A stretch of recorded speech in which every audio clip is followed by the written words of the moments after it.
Hello दोस्तों, मैं आपके सामने मतदान अधिकारी 2 यानी सेकंड पोलिंग ऑफिसर के कार्य को लेकर आया हूं। जैसा कि आप जानते हैं, अभी लोकसभा का चुनाव आने वाला है और आप लोगों में से बहुत से लोगों को मतदान अधिकारी 2 यानी सेकंड पोलिंग ऑफिसर का कार्य मिला होगा। तो इस वीडियो में मैं आपको सभी प्रश्नों के जवाब देने का कोशिश करूंगा। इसके लिए मैंने एक डेमो भी बनाया है ताकि आप अपने कार्य को अच्छे से समझ सकें। तो सेकंड पोलिंग ऑफिसर का जो कार्य होता है वो मेनली 3 तरह का कार्य आपको करना पड़ेगा। वो है अमिट स्याही लगाना, दूसरा है 17 का रजिस्टर भरना और तीसरा है मतदाता पर्ची का निर्माण करना। तो एक एक करके हम सीखेंगे कि आपका कार्य क्या होगा। तो सबसे पहले आपका कार्य शुरू होगा जब फर्स्ट पोलिंग ऑफिसर जो रहेंगे, जैसे ही मतदाता को आपके पास भेजेगा तो वह जोर से उसका निर्वाचन क्रम जो निर्वाचन सूची के अंतर्गत आती है वो बोलेगा और आपको उसे ध्यान से सुनना है और उसे जो 17 का आपको रजिस्टर मिला रहेगा उसमें उसे अच्छे से भरना है। मान लीजिए फर्स्ट पोलिंग ऑफिसर ने कहा क्रमांक संख्या 215, तो आपको यहाँ पे कैसे भरना वो आप देखिए। यहाँ पे हम लिख देंगे 215। उसके बाद आपको ये देखना है कि जो वोटर है उसने अपनी पहचान का कौन सा दस्तावेज अपने साथ लाया है। मान लीजिए उसने आधार लाया है, तो यहाँ आपको लिखना है आधार और आधार लिखने के बाद उसका जो 4 लास्ट डिजिट होगा उसको यहाँ पे भरना है। मान लीजिए उसका लास्ट का 4 डिजिट है 1 2 3 4, तो हमने यहाँ पे भर दिया 1 2 3 4। और उसके बाद ये वाला जो सेक्शन है यहाँ पे उसका अंगूठा का निशान लेना है या फिर उससे हमें साइन करवाना है। तो ये हो गया। अब हम दूसरा देखते हैं। ये तो आधार का था। अगर मान लीजिए उसने वोटर आईडी लाया है, तो वोटर आईडी लाने पे हमें यहाँ भरना है EPIC या फिर EP और उसी तरह हमें यहाँ का लास्ट का 4 डिजिट यहाँ उसका भरना है। फिर उसी तरह यहाँ साइन ले लेना है। मान लीजिए उसने लाया है किसान कार्ड, तो यहाँ उसी तरह यहाँ लिखना है हमें किसान कार्ड और उसके बाद जो लास्ट का 4 डिजिट है, मान लीजिए 1 2 3 4 है, तो 1 2 3 4 लिखना है और यहाँ पे अंगूठा का निशान लेना है। और अंगूठा का निशान लेने के बाद ये जो टिप्पणी वाला जो सेक्शन है, टिप्पणी आप तब लिखेंगे जब वोटर ने वोट देने से मना कर दिया है। ऐसा केस बहुत रेयर होता है।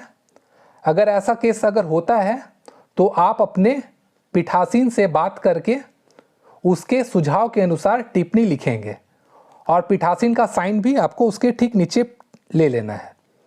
जो पीठासीन कहेगा वही लिखना है। ये कंडीशन बहुत कम होता है क्योंकि जो आया है वो वोट देकर ही जाएगा। तो चलिए, ये हम लोग आपने सीख लिया अच्छा से कि 17 का रजिस्टर को हम कैसे भरेंगे। अब हम लोग सीखते हैं अमिट स्याही को कैसे लगवाना है।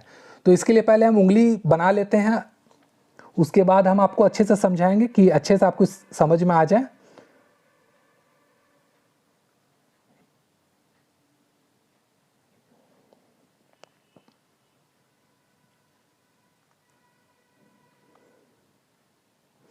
ये मैंने उंगली बना दिया।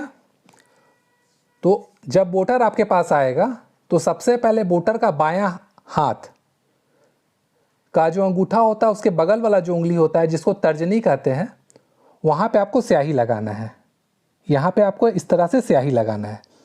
लेकिन अगर ये वोटर का ये उंगली नहीं होगा तब आपको इस उंगली में स्याही लगाना है। अगर ये भी नहीं होगा तब इस उंगली में, ये भी नहीं है तो इस उंगली में, और अगर ये भी नहीं है तब अंगूठे में आपको लगाना है।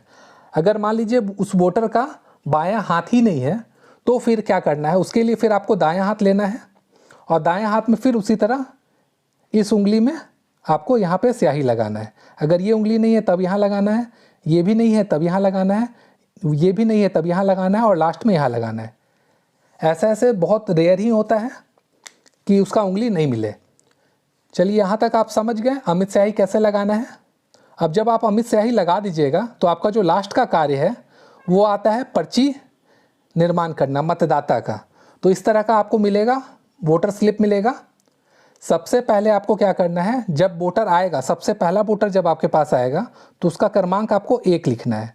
जब दूसरा वोटर आएगा तो इसी तरह का पर्ची आपको उसे भी देना है, फिर उसमें 2 लिखाएगा। इस तरह से यहाँ पे क्रमांक संख्या बढ़ते चला जाएगा। लेकिन जो नीचे में लिखा हुआ है निर्वाचक नामावली में निर्वाचक का क्रम संख्यांक, ये आपको देखना है कि जो उसने फर्स्ट पोलिंग ऑफिसर जो आपको बताया था कि उसका क्या क्रमांक संख्या है, जो आपने 17 का रजिस्टर में भरा था वो आपको भरना है। इसका मतलब मान लीजिए उसका 215 था तो 215 आप यहाँ पे भर दिए, और भरने के बाद आप यहाँ पे अपना छोटा सा साइन करेंगे। ये जब आप साइन कर दीजिएगा तो ये जो स्लिप है आप इसे वोटर को दे दीजिएगा, और फिर वोटर पोलिंग ऑफिसर जो 3 होगा उसके पास इसे जमा कर देगा, और आपका कार्य यहाँ पे दोस्तों समाप्त हो जाएगा। तो मुझे लगता है दोस्तों मैंने बहुत अच्छे से आपको समझाया कि सेकंड पोलिंग ऑफिसर का कार्य क्या है। अगर आपको ये वीडियो अच्छी लगी है तो लाइक करें, शेयर करें और सब्सक्राइब करना ना भूलें। Thank you.